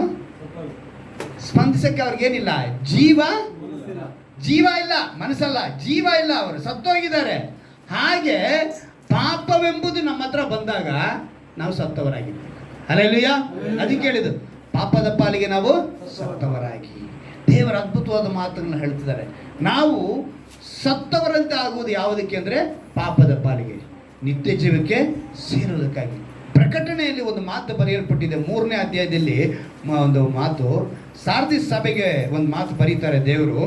1ನೇ ವಾಕ್ಯ, ಸಾರ್ದಿಸಿನಲ್ಲಿರುವ ಸಭೆಯ ದೂತನಿಗೆ ಬರೆ, ದೇವರು 7 ಆತ್ಮಗಳು 7 ನಕ್ಷತ್ರಗಳು ಉಳ್ಳಾತನು ಹೇಳುವುದೇನೆಂದರೆ, ನಿನ್ನ ಕೃತ್ಯಗಳನ್ನು ಬಲ್ಲೆನು. ಏನಂತ ಹೇಳ್ತಾರೆ? ನಿನ್ನ ಕೃತ್ಯಗಳನ್ನು ಬಲ್ಲೆನು, ಜೀವಿಸುವವನು ಎಂದು ಹೆಸರು ನಿನಗಿದ್ದರೂ ಸತ್ತವನಾಗಿದ್ದೆಂಬುದನ್ನು ಬಲ್ಲೆನು. ಇವತ್ತು ನಾವೆಲ್ಲ ಹಂಗೆ ಅನ್ಕೊಂಡಿರೋದು, ನಾವೆಲ್ಲ ಜೀವಿಸ್ತಾ ಇದ್ದೀವಿ ಅಂತೇಳಿ, ಆದರೆ ನಮ್ಮ ಕೃತ್ಯಗಳಿಂದ ನಾವೇನಾಗ್ತಿದ್ದೀವಿ? ಸತ್ತವರಾಗಿದ್ದೀವಿ. ನಿನ್ನ ಕೃತ್ಯ ಏನು ಅಂತೇಳಿ ನಮ್ಗೆಲ್ರಿಗೂ ಅವರವರ ಕೃತ್ಯದ ಬಗ್ಗೆ ಚೆನ್ನಾಗಿ ಗೊತ್ತು. ಅದಕ್ಕೇ ದೇವರು ಹೇಳಿದ್ದು, ಇವತ್ತಲ್ಲ ನಾಳೆ ತಡವಾಡಿ ಆದರೂ ನನ್ನನ್ನು ಕಂಡ್ಕೊಂಡ್ಬಿಡ್ತಾರೆ. ಅವ್ರು ಹೇಳ್ತಿದ್ದಾರೆ, ನಂಬಿಕೆಯ ಮಾತನ್ನು ಹೇಳ್ತಿದ್ದಾರೆ. ನಂಬಿಕೆಸ್ಥನಾದ ದೇವರಲ್ವಾ? ವಾಗ್ದಾನದಲ್ಲಿ ನಮಗೆ ಮೊದಲನೇ ವರ್ಷನೇ ವಾಗ್ದಾನ ಮೇಲೆ ನಾವು ಹಾಕಿದೇನು? ವಾಗ್ದಾನ ಮಾಡಿದಾತನು ನಂಬಿಕೆಸ್ಥನಂತ ಹಾಕಿದ್ದೀನಿ. ಏನಕ್ಕೆ ಹೇಳಿದ್ದೀನಿ? ದೇವ್ರು ಏನು ಕೇಳಿಸಿದ್ದಾರೆ ಅದನ್ನ? ಅವ್ರ ಮಾತು ತಪ್ಪದ ದೇವರು. ಭೂಮಿ ಆಕಾಶ ಅಳಿದು ಹೋದ್ರು ಕೂಡ ಅವ್ರ ಮಾತು ಅಳಿದು ಹೋಗುವುದಿಲ್ಲ ಅಂತ ಹೇಳಿದ್ದಾರೆ. ಮಾತು ಕೊಟ್ಟಂತ ದೇವರು ನಂಬಿಕೆಸ್ಥನಾಗಿಂದ ಅವ್ರು ಹೇಳ್ತಿದ್ದಾರೆ, ನಾನು ನಿನ್ಗೆ ಹತ್ರ ಇದ್ದೀನಿ, ದೂರವಾಗಿ ಅಂತೂ ಇಲ್ಲ. ಆದರೆ ತಡವಾಡಿ ಕಂಡುಕೊಳ್ತಾರೆ. ಒಂದು ಚಾನ್ಸ್ ಕೊಟ್ಟಿದ್ದೀನಿ, ಚಾನ್ಸ್ ಇರೋವರೆಗೂ ನಿಮಗೆ ಲಾಭ, ಚಾನ್ಸ್ ಇರೋವರೆಗೂ ನಿಮಗೆ ಲಕ್, ಚಾನ್ಸ್ ಇರೋವರೆಗೂ. ಅದಕ್ಕೇನೆ ವಾಗ್ದಾನದಲ್ಲಿ ಕೂಡ ಇನ್ನೊಂದು ಮಾತು ಹೇಳಿದ್ರು, ಸಿಕ್ಕುವ ಕಾಲದಲ್ಲಿ ದೇವರನ್ನ ಹುಡುಕ್ರಿ. ಮೊದಲನೇ ವರ್ಷ ಮೊದಲನೇ ವಾಗ್ದಾನ ಅದ್ರಲ್ಲಿ ಹೇಳ್ತಾರೆ, ಸಿಕ್ಕುವ ಕಾಲದಲ್ಲಿ ನೀವೇನು ಮಾಡಬೇಕು? ದೇವ್ರನ್ನ ಹುಡುಕ್ಬೇಕು. ಸಿಕ್ಕುವ ಕಾಲನೇ ಇದು, ಆಮೇಲೆ ಸಿಗಲ್ಲ. ನ್ಯಾಯಾಧಿಪತಿಯಾಗಿ ಬಂದ್ಬಿಟ್ರೆ ಸಿಗಲ್ಲ. ಎಚ್ಚರಿಕೆ ಪಡಿಸಿ ನಮ್ಮನ್ನು ಒಂದೊಂದು ವಾರ, ಒಂದೊಂದು ತಿಂಗಳು, ಒಂದೊಂದು ಮಾತಿನಿಂದಲೂ ನಮಗೆ ಎಚ್ಚರಿಕೆ ಪಡಿಸಿ ಹೇಳ್ತಿದ್ದಾರೆ. ಇವತ್ತು ನಾವು ಅದನ್ನು ಕಂಡುಕೊಳ್ಬೇಕು. ಪ್ರಕಟಣೆಯಲ್ಲಿ ನಾವು ಹೇಳ್ತಿದ್ದಾನೆ, ಜೀವಿಸುವನೊಂದು ಹೆಸರು ಹೇಳಿದೆ, ಆದರೆ ನೀನೇನಾಗಿದ್ಯಾ? ಸತ್ತಾಗಿದ್ಯಾ. ಕತ್ತಿಗೆ ನಾವು ಸುಮಾರು ಜನ ಶಿಲುಬೆ ಹಾಕೋತಾರೆ. ಕ್ರೈಸ್ತರಂತ ಆಗ್ಬಿಡಕ್ಕೆ ಸಾಧ್ಯನಾ ಅದು? ಎವ್ರಿ ವೀಕು, ಎವ್ರಿ ಸಂಡೇ ಪ್ರತಿ ಭಾನುವಾರ ಸಭೆಗೆ ಬಂದಿದ್ದ ತಕ್ಷಣ ಕ್ರೈಸ್ತರಾಗೋಕ್ಕೆ ಸಾಧ್ಯನಾ? ಅಥವಾ ಸಭೆ ಪಕ್ಕದಲ್ಲಿ ಮನೆ ಇದ್ರೆ ನಾವು ಕ್ರೈಸ್ತರಾಗೋದಕ್ಕೆ ಸಾಧ್ಯನಾ? ನೋಡಿ, ನಾವು ದೇವ್ರನ್ನ ಅಪ್ಪ ತಂದೆ ಅಂತ ಕೂಗ್ತೀವಿ. ಈಗ ನಾನು ದೇವ್ರನ್ನ ಏನಂತ ಕರಿತೀನಿ? ಅಪ್ಪ ತಂದೆ. ನಾನು ಕರೆದ ಮೇಲೆ ನಾನು ದೇವ್ರಿಗೆ ಏನಾಗೋದೆ? ಮಗನಾಗೋದೆ. ನನ್ನ ಮಗಳು ಸೌಲಮ್ಮಿ ಅಲ್ವಾ? ನನ್ನ ಮಗಳಿಗೆ ಈಗ ಒಂದು ಮಗು ಆಗೋಯ್ತು. ನನ್ನ ಮೊಮ್ಮಗಳಿಗೆ ಬಂದಿದ್ದಾರೆ. ಈ ಮೊಮ್ಮಗಳಿಗೆ ದೇವರು ಏನಾಗಿರ್ತಾರೆ? ಅದನ್ನೇ ನೀವು ಅರ್ಥ ಮಾಡ್ಕೊಳ್ಬೇಕು. ಪ್ರತಿಯೊಬ್ಬರಿಗೂ, ಇಲ್ಲಿರೋಂಥ ಪ್ರತಿಯೊಬ್ಬರಿಗೂ ದೇವರು ತಂದೆನೆ. ಅಲ್ಲೆಲ್ಲೂಯ್ಯ. ನಾನು ಅವ್ರಿಗೆ ಮಗನಾದೆ ಅಂತೇಳಿ ನನ್ನ ಮಗಳು ಹೋಗಿ ಏಸಪ್ಪನ ತಾತ ಅಂತ ಕರೆಯೋಕ್ಕಾಗಲ್ಲ. ನನ್ನ ಮೊಮ್ಮಗಳು ಹೋಗಿ ಏಸಪ್ಪನ ಮೊಮ್ಮತ್ತಾತ ಅಂತಾನು. ದೇವರಿಗೆ ಅಲ್ಲಿಗೆ ಮೊಮ್ಮಗನೂ ಇಲ್ಲ, ಮೊಮ್ಮಗಳೂ ಇಲ್ಲ. ದೇವರಿಗಿರೋದೇ ಮಗ, ಮಗಳು. ಅಲ್ಲೆಲ್ಲೂಯ್ಯ. ದೇವರಿಗಿರೋದು ಯಾರು? ಮಗ, ಮಗಳು. ಇದೇ ಸಂಬಂಧ. ಈ ರಿಲೇಷನ್ ನಾವು ಹೋಗ್ಬೇಕು. ಅಪ್ಪ ತಂದೆ ಅಂತ ಕರೆಯೋದು. ಅದಕ್ಕೇನೆ ರೆನಾಲ್ಡ್ ಬೋಂಕೆ ಅಂತೇಳಿ ಒಬ್ಬ ದೊಡ್ಡ ಸೇವಕರು, ಅವರು ಆಫ್ರಿಕಾನಲ್ಲಿ ಸೇವೆ ಮಾಡಿದವರು, ಬಹಳ ಒಂದು ವೈರಾಗ್ಯವಾಗಿ ಸೇವೆ ಮಾಡಿದವರು. ಅವರೊಂದು ಸಲ ಮೀಟಿಂಗ್ ಮಾಡ್ತಾರೆ. ಮೀಟಿಂಗ್ ಮಾಡುವಾಗ ಆ ಮೀಟಿಂಗ್ಗೆ ಸಾಮಾನ್ಯವಾಗಿ ಇವಾಗ ಮೀಟಿಂಗ್ ನಡೆಸಿದ್ರೆ ಏನು ಮಾಡ್ತಾರೆ? ಎಲ್ಲರೂ ಅದನ್ನೇ ಮಾಡೋದು. ಅವರೊಂದು ರಾಜಕೀಯ ವ್ಯಕ್ತಿ ಬರ್ತಾರೆ, ಕೆಲವು ಸೆಲೆಬ್ರಿಟಿಗಳು ಬರ್ತಾರೆ, ಹೀಗೆ ಆ ಮೀಟಿಂಗ್ಗಳು ಬರೋದು ಸಹಜ. ಅದೇ ರೀತಿಯಾಗಿ ರೆನಾಲ್ಡ್ ಬೋಂಕೆ ಮೀಟಿಂಗ್ಗೆ ಅನೇಕರು ಬಂದಿದ್ದರು. ಅದರಲ್ಲಿ ಒಂದು ಸಿನಿಮಾ ನಟಿ ಸೆಲೆಬ್ರಿಟಿ ಕೂಡ ಬಂದಿದ್ದಾರೆ. ಅವರು ಬಂದಾಗ ಇವರ ಉದ್ದೇಶ ಏನು? ಪ್ರತಿಯೊಬ್ಬರು ಏನಾಗಬೇಕು? ದೇವ್ರ ಕಡೆ ಬರಬೇಕು. ಸೊ ಇವರು ಮೆಸೇಜ್ ಕೊಡ್ತಾ ಇದ್ರೆ ಸೆಲೆಬ್ರಿಟಿ ಕೂಡ ಒಂದು ಡೈರಿ ತಗೊಂಡು ಬರ್ಕೊತಾ ಇದ್ದಾರೆ. ಇದನ್ನು ಗಮನಿಸ್ತಾ ಇದ್ದಾರೆ. ಯಾರು? ರೆನಾಲ್ಡ್ ಬೋಂಕೆ ಗಮನಿಸಿದ್ರು. ಮೀಟಿಂಗ್ ಎಲ್ಲ ಮುಗಿತು. ಲಾಸ್ಟಲ್ಲಿ ಒಂದು ಹೇಳ್ತಾರೆ ಒಂದು ಮಾತು. ಯಾಕಂದರೆ ಮೀಟಿಂಗ್ನಲ್ಲಿ ಒಂದು ಮಾತು ಹೇಳ್ತಾರೆ, ದೇವರ ಕಡೆ ತಿರುಗಿಕೊಳ್ಳೋರು ಇವಾಗ ಬನ್ನಿ, ನಿಮಗೆ ಪ್ರತ್ಯೇಕವಾಗಿ ಪ್ರಾರ್ಥನೆ ಮಾಡ್ತೀನಿ ಅಂತೇಳಿ. ಅದೇ ಥರ ಪ್ರಾರ್ಥನೆ ಮಾಡಿದ್ರು, ಮುಗಿಸಿದ್ರು. ಅವ್ರ ಪಾಡಿಗೆ ಹೋಟ್ಲಿಗೆ ಹೋದರು. ಹೋಟ್ಲಿಗೆ ಹೋಗಿ ಆಗ್ತಾನೆ ಬಾಗಿಲು ಹಾಕಿ ಅವ್ರ ಒಳಗಡೆ ಕೂತ್ಕೊಳ್ಳೋವಾಗ ಅಷ್ಟೊತ್ತಿಗೆ ಒಂದು 5 ನಿಮಿಷಕ್ಕಲ್ಲ ಅವ್ರ ಅಸಿಸ್ಟೆಂಟ್ ಓಡ್ ಬಂದು ಬಾಗಿಲು ತಟ್ತಾನೆ. ಅವ್ನು ಬಾಗಿಲು ತಟ್ಟಿದ ತಕ್ಷಣ ರೆನಾಲ್ಡ್ ಬೋಂಕೆ ತೆಗೆದು, ಇವಾಗ ತಾನೇ ಒಳಗೆ ಬಂದೆ. ನೋಡಿ, ಚೆನ್ನಾಗಿ ಗಮನ ಇಟ್ಕೊಳ್ಳಿ. ನಾನು ಹೆಮ್ಮೆಗೋಸ್ಕರ ಹೇಳಲ್ಲ, ಸರ್ವೆ ಹೇಳ್ತಾ ಇದೆ, ಸಮೀಕ್ಷೆ ಹೇಳ್ತಾ ಇದೆ. ಒಬ್ಬ ವ್ಯಕ್ತಿ ಅಂದರೆ ಒಬ್ಬ ಪಾಸ್ಟರು 1 ಗಂಟೆ ಅಂದರೆ 3/4 ಗಂಟೆಯಿಂದ 1 ಗಂಟೆ ಒಬ್ಬ ಮೆಸೇಜ್ ಕೊಟ್ಟ ಅಂದರೆ 8 ಅವರ್ ಬಿಸಿಲಿನಲ್ಲಿ ಕೆಲಸ ಮಾಡೋದಕ್ಕೆ ಸಮ ಅಂತೇಳಿ ಸರ್ವೆ ಮಾಡ್ತಿ ಹೇಳ್ತಾರೆ. ಅಲ್ಲೆಲ್ಲೂಯ್ಯ. ಅಷ್ಟು ಟಯರ್ಡ್ನೆಸ್ಸು ಆ ಸೇವಕನ ಮೈಯಲ್ಲಿ ಬರುತ್ತಂತೆ. 1 ಗಂಟೆ ನಿಂತ್ಕೊಂಡು ಒಬ್ಬ ಸಂದೇಶ ಕೊಟ್ಟ ಅಂತ ಹೇಳಿದ್ರೆ ಅವನು 8 ಗಂಟೆ ಬಿಸಿಲಿನಲ್ಲಿ ಕೆಲಸ ಮಾಡ್ತಾರಲ್ಲ ಅದಕ್ಕೆ ಸಮವಾಗಿರುತ್ತಂತೆ ಆ ಟಯರ್ಡ್ನೆಸ್ ಅವ್ರ ಮೇಲೆ. ಆ ಸೇವಕರು ಹೇಳಿದಂತೆ, ನಾನು ತುಂಬ ಟಯರ್ಡ್, ನೀವು ಬರಲೇಬೇಕು, ಬಹಳ ಮುಖ್ಯವಾದ ವಿಷಯ. ಸೇರಿ ಅಂತೇಳಿ ನಾಟ್ಬಂಕೆ ಹೋಟ್ಲಿಂದ ಆಚೆ ಹೋದ್ರು. ಕರ್ಕೊಂಡು ಹೋದರೆ ಹೋಟ್ಲಿರೋದು ಹೈವೇನಲ್ಲಿ ಒಂದು ಕಾರು ಸ್ಪೀಡಾಗಿ ಹೋಗಿದೆ. ಆ ಸ್ಪೀಡಿನಲ್ಲಿ ಆ ಕಾರ್ ಆಕ್ಸಿಡೆಂಟ್ ಆಗಿದೆ. ಆಕ್ಸಿಡೆಂಟಲ್ಲಿ ಒಳಗಿದ್ದವರು ಸ್ಪಾಟ್ ಆಗಿದ್ದಾರೆ. ಯಾರು ಅಂತ ಹೇಳಿದ್ರೆ ಅದೇ ಮೀಟಿಂಗ್ ಬಂದಿದ್ದಂಥ ಸೆಲೆಬ್ರಿಟಿ. ಬಹಳ ದುಃಖಪಟ್ರಂತೆ.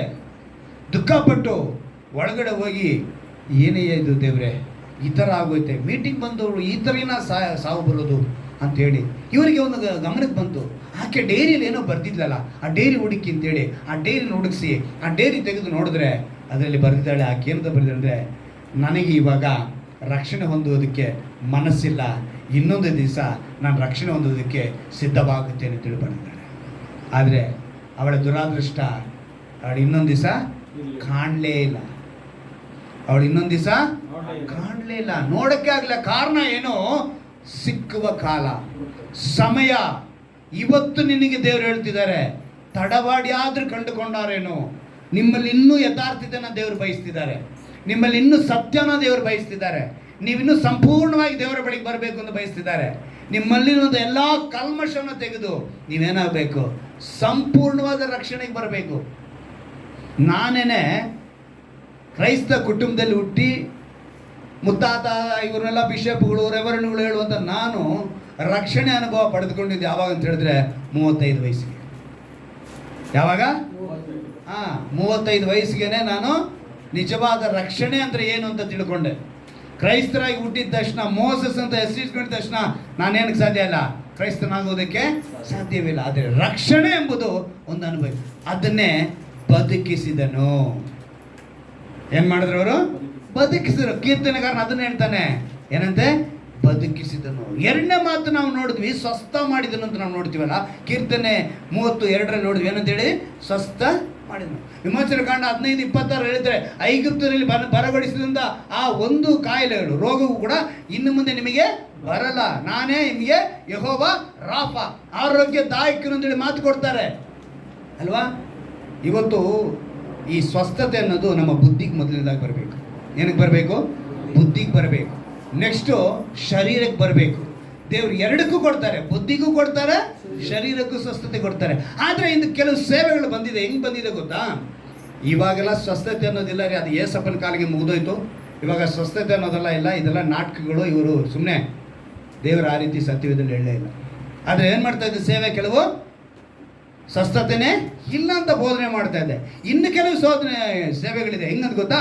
ಮೈಕ್ ಹಿಡ್ದಿದ ತಕ್ಷಣ ಸ್ವಸ್ಥತೆ, ಬೇರೆ ಸ್ವಸ್ಥತೆನೇ ಅವ್ರಿಗೆ ಬೋಧನೆ, ಬೇರೆ ಇನ್ನೇನು ಇಲ್ಲ. ವಾಕ್ಯ ಹೇಳಲ್ಲ, ಅವ್ರನ್ನ ರಕ್ಷಣೆ ಒಂದು ಮಾರ್ಗಕ್ಕೆ ಅವ್ರನ್ನ ನಡೆಸಲ್ಲ, ಅವ್ರಿಗೆ ಪಶ್ಚಾತ್ತಾಪ ಪಡಿಸಲ್ಲ, ಮಾನಸಾಂತರ ಪಡಿಸಲ್ಲ, ದೇವರ ಕಡೆಗೆ ತಿರುಗಿಕೊಳ್ಳಿ ಅಂತ ಹೇಳಲ್ಲ. ಅವ್ರದ್ದು ಬರೀ ಸೇವೆ ಏನಂದರೆ ಬರೀ ಮಿರಾಕಲ್. ಏನಂತ? ಸ್ವಸ್ಥತೆ, ಅದ್ಭುತ ಮಾಡಿಸ, ಇದೇ ಮಾತ್ರನೇ ಕೆಲವರು ಹೇಳ್ತಾ ಇದ್ದಾರೆ. ಇನ್ನೂ ಕೆಲವರು ಬೋಧನೆಗಳಿದೆ. ಆ ಬೋಧನೆ ಕೇಳಿ ಕೆಲವ್ರು ಏನು ಮಾಡ್ತಾರೆ ಗೊತ್ತಾ? ನಾವು ದೇವರಲ್ಲಿ ವೈರಾಗ್ಯವಾಗಿದ್ದೀವಿ ರೀ, ನಾವು ಮೆಡಿಸನ್ ಎಲ್ಲ ತೆಗೆದುಕೊಳ್ಳೋಣ. ಏನಂತೆ? ನಮ್ಮ ಕಣ್ಮುಂದೆ ನಾನು ತುಂಬ ಜನ ನೋಡಿದ್ದೀನಿ, ನಾವು ಮೆಡಿಸನ್ನು ತೆಗೆದುಕೊಳ್ಳಲ್ಲ ಅಂತ ಹೇಳೋದಕ್ಕೆ ಕಾರಣ ಏನಂತ ಕೇಳಿದ್ರೆ, ನಮ್ಮ ಪಾಸ್ಟ್ ನಮಗೆ ವೈರಾಗ್ಯವಾಗಿ ವಾಕ್ಯಗಳನ್ನ ಕೊಟ್ಟಿದ್ದಾರೆ. ಸೊ ನಾವು ಮೆಡಿಸಿನ್ ಮೇಲೆ ಬೆಂಬಲ ಆಗಲ್ಲ, ಏನಿದ್ರು ನಾವು ದೇವರ ಮೇಲೆ, ಕ್ರಿಸ್ತನ ಮೇಲೆ ಬೆಂಬಲವಾಗಿರ್ತೀವಿ ಅಂತ. ಆ ಹೇಳಿದಂಥ ಪಾಸ್ಟರ್ ಎಲ್ಲಿದ್ದಾರಪ್ಪ ಅಂತ ಕೇಳಿದ್ವಿ. ನೋಡಿದಾಗ ಅವ್ರ ಕಣ್ಣಿಗೆ ಕನ್ನಡಕ ಹಾಕಿದ್ರು. ಏನಾಗಿದ್ರು? ಈ ಕನ್ನಡಕ ಎಲ್ಲಿಂದ ಬಂತಮ್ಮ ಅಂದೆ.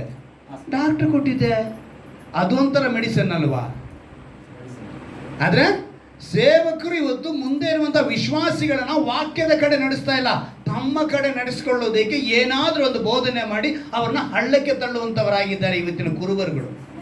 ದೇವರು ಎಚ್ಚರಿಕೆ ಪಡಿಸಿ ಹೇಳ್ತಾರೆ, ಔಷಧಿನ ಕಂಡಿಡ್ದಿದ್ದು ಅವರೇ, ಔಷಧಿಗೋಸ್ಕರ ಡಾಕ್ಟರ್ ಮಾಡಿದ್ದು ಅವರೇ. ಅದಕ್ಕೇನೆ ಬುದ್ಧಿಗೆ ಸ್ವಸ್ಥತೆ. ಇವತ್ತು ವೈದ್ಯರು ಎಲ್ಲ ಕೆಲಸ ಮಾಡಿ ಕೊನೆಗೆ ಹೇಳ್ತಾರೆ, ನಮ್ಮ ಪ್ರಯಾಸ ನಾವು ಮುಗಿಸಿದ್ದೀವಿ, ಇನ್ನು ದೇವರಿಗೆ ಸೇರಿದ್ವಿ. ಕಾರಣ ಏನು? ಅವರ ಕೈಯಲ್ಲಿ ಏನಿಲ್ಲ, ದೇವರ ಕೈಯಲ್ಲಿ ಎಲ್ಲ ಇದೆ. ಯಾಕಂದ್ರೆ ನಮ್ಮನ್ನು ಉಂಟು ಮಾಡಿದವರು ಅವರೇ, ಔಷಧಿನ ಉಂಟು ಮಾಡಿದವರು ಅವರೇ ಅಂತ ಹೇಳ್ತಾರೆ. ಅಲ್ಲಿಗೆ ಔಷಧಿ ನಮಗೆ ಮುಖ್ಯವಾದದ್ದೇ. ಮೆಡಿಸಿನ್ ನಮಗೆ ಬೇಕು. ಡಾಕ್ಟ್ರು ಹೆಚ್ಚಾಗಿದ್ದಾರೆ, ಔಷಧಿಗಳು ನಾನಾ ವಿಧವಾದ ಕಂಪನಿಗಳು ಬಂದಿದೆ. ಎಲ್ಲ ರೋಗಕ್ಕೂ ಇವತ್ತೇನು ಬಂದಿದೆ? ಔಷಧಿಗಳು ಕಂಡುಹಿಡಿದ್ದಾರೆ. ಎಲ್ಲ ಕ್ಯಾನ್ಸರ್ ಕೂಡ ಇವತ್ತು ಔಷಧಿ ಕಂಡುಹಿಡಿದ್ಬಿಟ್ಟಿದ್ದಾರೆ. ಅಷ್ಟೊಂದು ಟೆಕ್ನಾಲಜಿ ಇಂಪ್ರೂವ್ ಆಗಿದೆ. ಅದೇ ರೀತಿ ಹೊಸ ರೋಗಗಳು ಕೂಡ ಹೆಚ್ಚಾಗ್ತಾ ಇದೆ ಅಲ್ವಾ? ಕೋವಿಡ್ ಬಂದ ಮೇಲೆ JN ಅಂದರು, J1 ಅಂದರು, M1 ಅಂದರು, H1 ಅಂದರು, ಏನೇನೋ ಬಂತು. ಹೋಯ್ತು, ಮತ್ತೆ ಹೊಸ ಹೊಸದಾಗಿ ಬರ್ತಾ ಇದ್ದಾವೆ, ಹೋಗ್ತಾ ಇದ್ದಾವೆ. ಆದರೆ ಔಷಧಿಗಳು ಮಾತ್ರ ಬರ್ತಾನೆ. ಅಂದರೆ ನಾವು ಸ್ವಸ್ಥ ಮಾಡುವಂಥ ದೇವರು. ಅವ್ರು ಹೇಳ್ತಾರೆ, ನಾನು ನಿಮ್ಮನ್ನ ಸ್ವಸ್ಥ ಮಾಡಿದ್ರು. ಹಿಜ್ಕೀಯ ರಾಜನ ಬಗ್ಗೆ ನಿಮ್ಗೆಲ್ರಿಗೂ ಗೊತ್ತಲ್ಲ. ಅವನಿಗೇನು ಬಂತು? ಒಂದು ಕಾಯಿಲೆ ಬಂತು ಅಂತೆ. ಆ ಕಾಯಿಲೆ ಬಂದಿದ ತಕ್ಷಣ ಅವನೇನು ಮಾಡ್ತಾನೆ? ದೇವ್ರ ಹತ್ರ ಬೇಡಿಕೊಳ್ಬೇಕಾನೆ.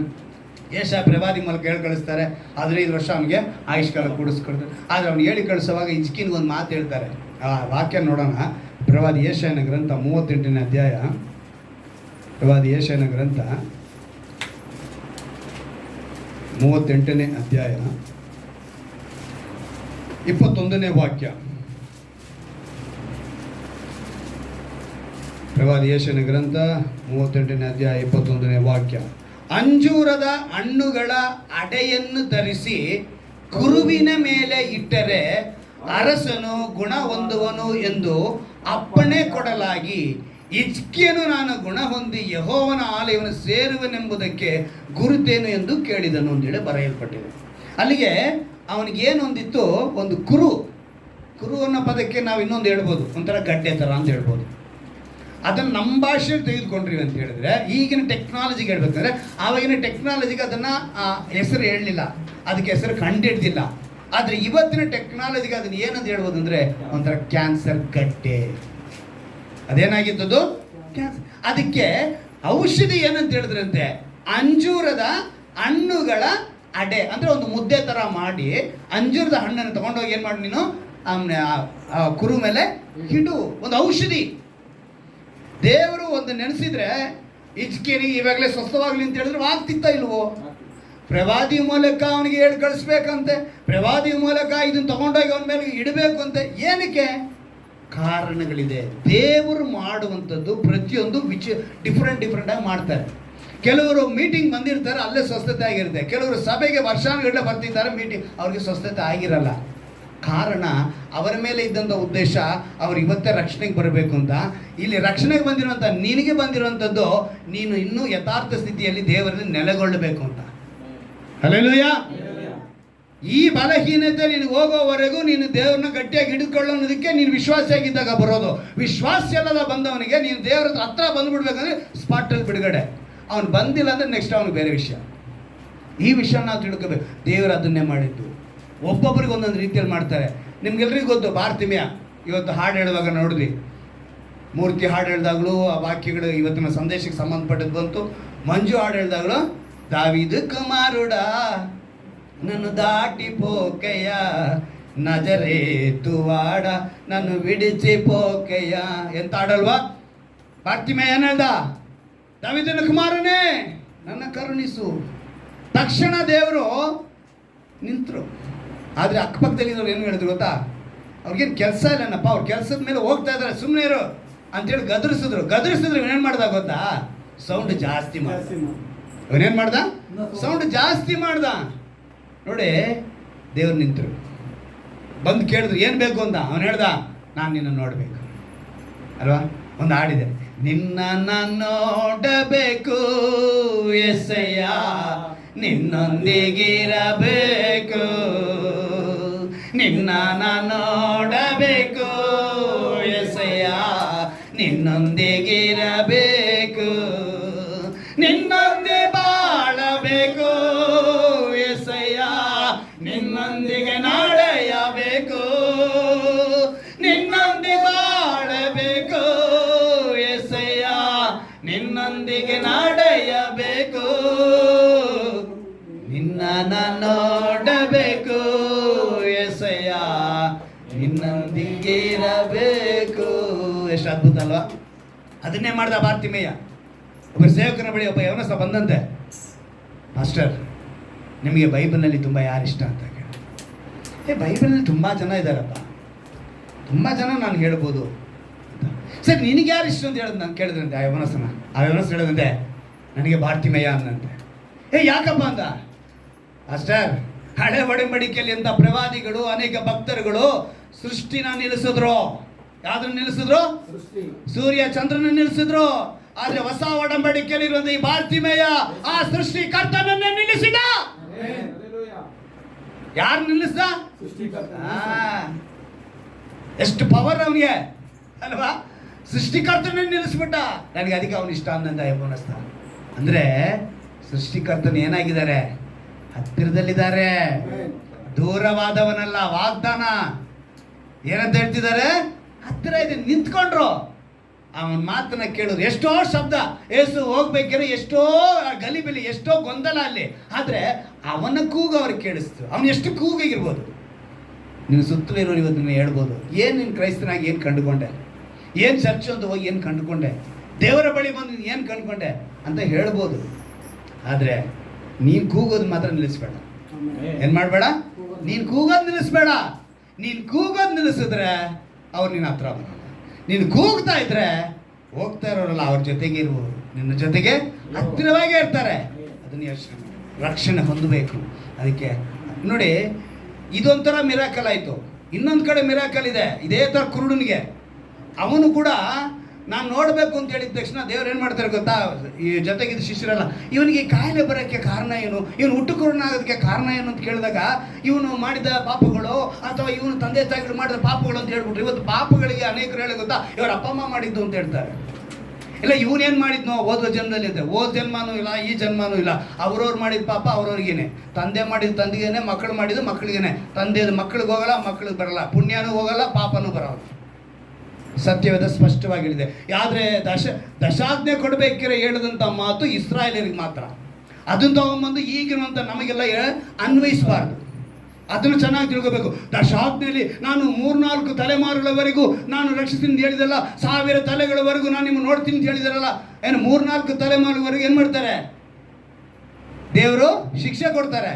1000 ತಲೆಗಳವರೆಗೂ ಆಶೀರ್ವದಿಸ್ತೀನಿ ಅಂತ ಹೇಳಿದ್ರೆ ಆ ಮಾತನ್ನು ತಗೊಂಬಂದು ಇಲ್ಲಿ ಹೇಳಂಗಿಲ್ಲ. ಆ ಮಾತು ಬರೀ ಇಸ್ರಾಯೇಲರಿಗೆ ಮಾತ್ರ ಕೊಡಲ್ಪಟ್ಟಿದ್ದು. ಅರ್ಥ ಆಯ್ತಾ? ಸತ್ಯವೇದ ವಾಕ್ಯನ ಸರಿಯಾಗಿ ಅರ್ಥ ಮಾಡ್ಕೊ. ಈ ಕುರುಡನಿಗೆ ಹಂಗೆ ಅಂದಿದ ತಕ್ಷಣ ಈ ಕುರುಡನಿಗೆ ಏನು ಮಾಡೋದು ಗೊತ್ತಾ? ಕೇಳ್ತಾರೆ. ಸರಿ, ಅವ್ರೇನು ಮಾಡೋದು ಗೊತ್ತಾ? ನೆಲದ ಮೇಲೆ ಉಗುಳ್ತಾರೆ. ಇದು ಯೋಹಾನ ಬರೆಸುವಾರ್ತೆ 9ನೇ ಅಧ್ಯಾಯ, ನೀವು ಹೋಗಿ ನೋಡ್ಕೊಳ್ಳಿ, ಅದರಲ್ಲೈತೆ. ಉಗುಳಿದ್ರು, ಉಗುಳಿ ಕೆಸರು ಮಾಡಿ ಅದನ್ನೆತ್ತಿ ಅವ್ನ ಕಣ್ಣಿಗೆ ಹಚ್ಚಿದ್ರು. ಪಕ್ಕದಲ್ಲಿರೋರು ಏನು ಮಾಡಿದ? ಅಯ್ಯಯ್ಯಯ್ಯೋ, ಏನು ಇಂಥ ಅಸಹ್ಯ, ಹೋಗಿ ಬಿಸಿಲಲ್ಲಿ ನೀರು ತೊಗೊಂಬನ್ನಿ, ಫಸ್ಟು ಕೈ ತೊಳ್ಕೊಳ್ಳೋಣ ಹೇಳಿರ್ತಾರೆ, ಹೇಳಿರಲ್ವಾ? ಸ್ಯಾನಿಟೈಸರ್ ತೊಗೊಂಬನ್ನಿ. ಅಯ್ಯಯ್ಯಯ್ಯ, ಎಂಜಲು, ಅಯ್ಯಯ್ಯ, ಕೆಸರು, ಗಲೀಜು. ಆದರೆ ಕುರುಡ ಏನೂ ಹೇಳಲಿಲ್ಲ. ಅದನ್ನು ಬಳಸಿ ದೇವ್ರೇನು ಮಾಡಿದ್ರು? ಸರ್ ಅಲ್ಲಿಗೆ ಬಿಟ್ರ ಏಸು? ಇಲ್ಲ. ಏನು ಹೇಳಿದ್ರು? ಹೋಗ ಸಿಲೋವ ಕೊಳಕ್ಕೆ ಹೋಗಿ ತೊಳ್ಕೊಂಬ ಅಂದರು. ಸಿಲೋವ ಕೊಳ ಗೊತ್ತಾ ಅವನಿಗೆ? ಕುರುಡ. ಏಸಪ್ಪ ಹೆಂಗೆ ಹೇಳಿದ್ರು? ರಕ್ಷಣೆ ಹೊಂದಿ ನೀನು ಬಂದಿರೋ ನಿನಗೆ ಇವತ್ತು ಅದನ್ನೇ ಮಾತು ನೀನು ಚೆನ್ನಾಗಿ ಗಮನದಲ್ಲಿ ಇಟ್ಕೋಬೇಕು. ನಿನಗೆ ಇವತ್ತು ಕೆಸರು ಮಾಡಿ ಕಣ್ಣಿಗೆ ಹಚ್ಚಿದ್ದು ಆಗೋಯ್ತು. ಈಗ ಏನು ಹೇಳ್ತಿದ್ದಾರೆ? ಸಿಲೋವ ಕೊಳಕ್ಕೆ ಹೋಗು ಅಂದರೆ ಪರಲೋಕಕ್ಕೆ ನೀನು ಹೋಗ್ಬೇಕು. ಎಲ್ಲಿಗೆ ಹೋಗ್ಬೇಕು ನೀನು? ಪರಲೋಕಕ್ಕೆ ಹೋಗ್ಬೇಕು. ಇವನೇನು ಮಾಡ್ದ? ಕಣ್ಣಿಗೆ ಹಚ್ಚಿದ ತಕ್ಷಣ ನಂಬಿಕೆಯಿಂದ ಕಲ್ಲು ಹೊಡ್ಕೊಂಡ್ರು, ಮುಳ್ಳು ಚುಚ್ಕೊಂಡ್ರು, ಬಿಡಲಿಲ್ಲ. ಕಷ್ಟಪಟ್ಟಾದ್ರೂ ಅದನ್ನು ಹುಡ್ಕೊಂಡು ಏನು ಮಾಡ್ಬಿಟ್ಟ? ಸಿಲೋವ ಕೊಳಕ್ಕೆ ಹೋಗ್ಬಿಟ್ಟ. ಹೋಗಿ ತೊಳ್ಕೊಂಡ, ಕಣ್ಣು ದೃಷ್ಟಿ ಬಂತು. ನೀನು ಅದನ್ನು ಮಾಡಬೇಕು. ಅವ್ರ ಹತ್ರ ಇದ್ದಾರೆ, ರಕ್ಷಣೆ ಒಂದು ಬಂದಿದೆಯಾ ನೀನು ಸಿಲೋವ ಕೊಳಗೆ ಅವನು ಹೋದ ಕುರುಡ, ನಿನ್ನ ಕಣ್ಣು ಚೆನ್ನಾಗಿದೆ, ಪರಲೋಕಕ್ಕೆ ಹೋಗಬೇಕು ನಿತ್ಯ ಜೀವಕ್ಕೆ. ಇದನ್ನು ನೀನು ತಿಳ್ಕೊಂಬಿಟ್ರೆ ನಿನಗೇನಿದೆ? ದೇವರು ಅದ್ಭುತಗಳನ್ನ ಮಾಡುವಾಗ, ಸ್ವಸ್ಥತೆ ಮಾಡುವಾಗ ಡಿಫ್ರೆಂಟಾಗಿ ಮಾಡ್ತಾರೆ. ಒಬ್ಬನಿಗೆ ಔಷಧಿನ ಇಟ್ಟರು, ಒಬ್ಬನಿಗೆ ಎಂಜಲು ಉಗುಳಿ ಇಟ್ಟರು, ಒಬ್ಬನಿಗೆ ಮಾತಿನ ಮೇಲೆ ನಿನ್ನ ನಂಬಿಕೆ ನಿನ್ನ ಸ್ವಸ್ಥ ಮಾಡಿದ್ದು ಅಂತ ಹೇಳಿದವರು ಬಾರ್ತಿಮೇಯನಿಗೆ.